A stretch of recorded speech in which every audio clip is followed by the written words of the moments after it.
All India मजलिस इत्तेहादुल मुस्लिमीन के सदर barrister Asaduddin Owaisi की हिदायत पर याकुतपुरा रुकन असम्बली जाफ़र हुसैन मिराज ने सईदाबाद के वानी कॉलोनी में retired commercial tax officer Syed साहब के घर पहुंचकर ताज़ियत की।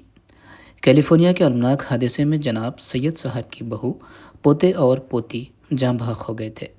अहल खाना की दरख्वास्त पर बैरिस्टर असदुद्दीन ओवैसी ने अमेरिकी सिफारत खाने के हुक्काम से रब्ता किया, जिसके बाद मुतासरा ख़ानदान को हंगामी बुनियादों पर वीज़ा जारी कर दिया गया ताकि वो कैलिफोर्निया जाकर ज़ख्मी अहल खाना की इयादत और मदद कर सके।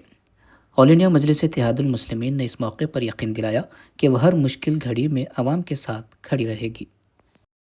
राइट नाउ सैदाबाद वानी कॉलोनी हमारे सईद भाई साहब के घर पे हूँ, जो रिटायर्ड कमर्शियल टैक्स ऑफिसर थे।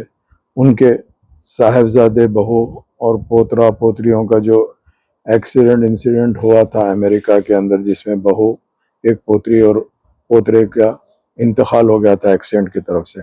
बच्चा सीरियस था और एक छोटी बच्ची सीरियस थी, जिसके लिए ये लोग बड़े ज़्यादा फिक्रमंद थे कि उन लोग का कैसा होगा। उसी टाइम के ऊपर मैं खुद आया था, नकीब मिलत बैरिस्टर असदुद्दीन ओवैसी साहब की ख़ास निगरानी के अंदर उनका हुक्म हुआ था, तो मैं खुद आके सईद साहब से मिल के न सिर्फ पुरसा दिया, बल्कि मैं सईद साहब को ये कहा कि भाई आप क्या चाहते हैं। तो बोले हमको हमारे बच्चे करने जाना है, मैं और मेरी अहलिया जाना चाहते हैं, ताकि हम, अगर हमारा वीज़ा लैप्स हो गया, उसी टाइम पे हमने नकीब मिलत बैरिस्टर असदुद्दीन ओवैसी साहब को राब्ते में लेकर आए, बात की और साहब को पूरी रुदात बताए। बताने के बाद कॉन्सुलेट, जो अमेरिकन कॉन्सुलेट है, उनको कंसल्ट करके इमीडिएट हमने दो लोगों को यहाँ पर भिजा के आपकी फॉर्मेलिटीज़ अपलोड कराए। उसके बाद में दिल्ली से फ़ोन आया फॉरेन अफेयर्स मिनिस्ट्री से कि इमीडिएट जाकर आप इंटरव्यू दियो। अल्हम्दुलिल्लाह इंटरव्यू भी हो गया। आप दोनों के अलावा, आप दोनों भी चूँकि ओल्ड एज है, सपोर्ट के लिए किसी की ज़रूरत थी, जिसके लिए आपके भांजे हैं, उनके भी साथ में जाना चाहते थे। तो अल्हम्दुलिल्लाह तीनों का वीज़ा अल्लाह के फजल करम से लग गया है। अब हमारे सईद भाई की ख्वाहिश ये है कि भाई ये हम तीन तो है, मेरी छोटी बेटी और दामाद है, उन्हों साथ आए तो थोड़ी हमको हिम्मत भी हो जाती। और वो आपके जो साहिबजादे ज़ख्मी हैं, उनको ख़ास एक दूसरे को, बहन भाई को ज़्यादा अटैचमेंट था। तो इंशाल्लाह हम दोबारा ये भी कोशिश करेंगे आपकी साहिबजादी और दामाद का भी वीज़ा लग जाए, ताकि आप लोग 5 जने मिलके जाके जो भी है इलाज कराए और अच्छे से सेहतमंद करके आपके साहिबजादे को और पोतरी को दोबारा हैदराबाद लेके आए।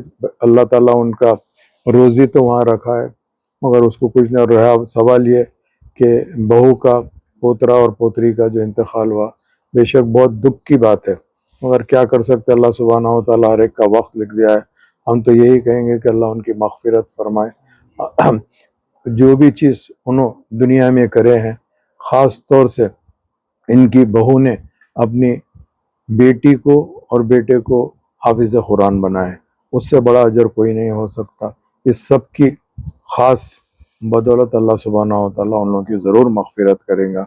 मैं सईद भाई से ये कहना चाह रहा हूँ कि बेशक ऐसी दुख बड़ी घड़ी के अंदर जमात आपके साथ है, और इंशाल्लाह आइंदा के भी जो भी प्रोसेस है उसके अंदर हम खुद साथ रहेंगे और कोशिश करेंगे कि आपकी बेटी दामाद को भी वीज़ा लग जाए। इस प्रोसेस के अंदर हमारे पार्टी के सीनियर जो इसी एरिया से ताल्लुक़ रखते हैं, जनाब मंजूर खान साहब, और हमारे पार्टी के एरिया के सदर हाफिज़ साहब, ये तमाम लोग काफ़ी दिलचस्पी लिए थे, जिसके लिए वीज़ा के प्रोसेस में काफ़ी सहूलत हुई। आप लोग खुद आए हैं, घर पे पूरा प्रोसेस का काम मुकम्मल करा है। बहुत बहुत शुक्रिया। अस्सलाम वालेकुम।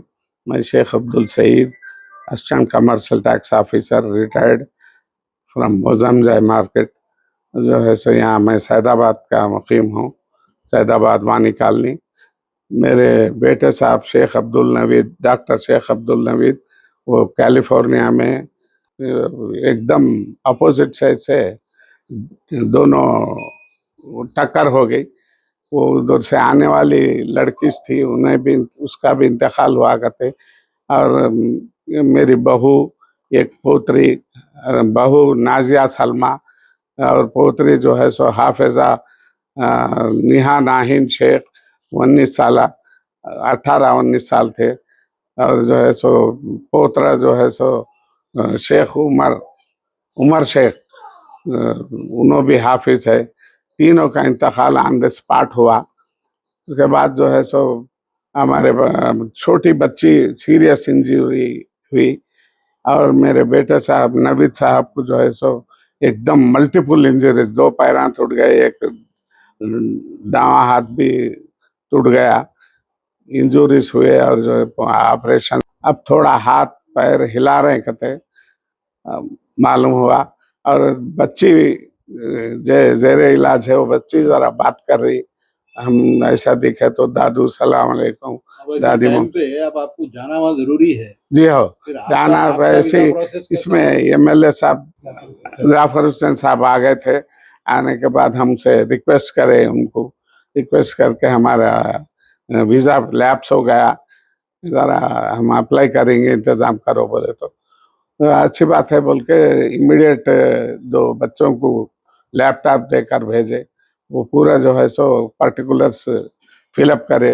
मेरा, शेख अब्दुल सईद, मेरे अहलिया नजमुन्निसा बेगम, और तमीम अहमद मेरे भांजे का भी जो है सो करके दाखिल करे।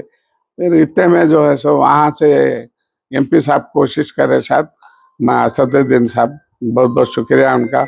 और वहाँ से एक्सटर्नल अफेयर मिनिस्ट्री से फ़ोन आया, आप जो भी है आपके पर्टिकुलर्स भेजो। हम जो है सो बोले, तो मैं बोला पर्टिकुलर स्लॉट तो अलॉट नहीं हुआ, मगर हम चालान भरे वो, तो वो चालान पर्टिकुलर्स भेजिए बोले, तो चालान पर्टिकुलर्स भेज दिया सुबह 11-12 बजे। फिर उसके बाद 4 बजे फ़ोन आया कि आप कल 8 बजे तक जाके एम्बेसी में इंटरव्यू दो, हाजिर हो जा बोले। मैं 8 बजे जाते ही वो ईमेल लेकर गया, मैं कॉपी वो देखते ही छोड़ दिए। कोई लाइन नहीं थी, हमारे को स्पेशल ट्रीटमेंट मिला एमएलए साहब और एमपी साहब की तरफ से। वेरी नेक्स्ट डे हम एक दिन पहले डाले, फॉर्म्स अपलोड करे, दूसरे दिन वो चालान ज़रा कैसा भरना क्या है मालूम होने के बाद चालान भरते ही वो चालान फर्निश करा। शाम तक हमारे को फोन आ गया। अब आप किस मकसद से अब आप जो वीजा लिए जी, क्या अब आप जा रहे हैं वहाँ पे बच्चे? अब वहाँ जाके जो है सो कोई भी नहीं है, फैमिली, बीवी नहीं है, कोई लेडीज नहीं है, फिर भी जो है सो हमारे साली और साड़ू साहब जो है सो डेट्रॉइट में रहते, वो लोग आके मदद तो कर रहे हैं। इसके बाद डिस्चार्ज होने के बाद और उन्होंने अपने लोग नहीं दिख के बहुत परेशान है, शायद मैं वालदा दोनों, मैं हमारे अहलिया दोनों जाके उनको दिखे तो हिम्मत आती बोल के हम जो है सो जा रहे हैं। हमारे बेटे साहब भी मस्कट से कोशिश कर रहे हैं, तीनों मिलके जाके आते।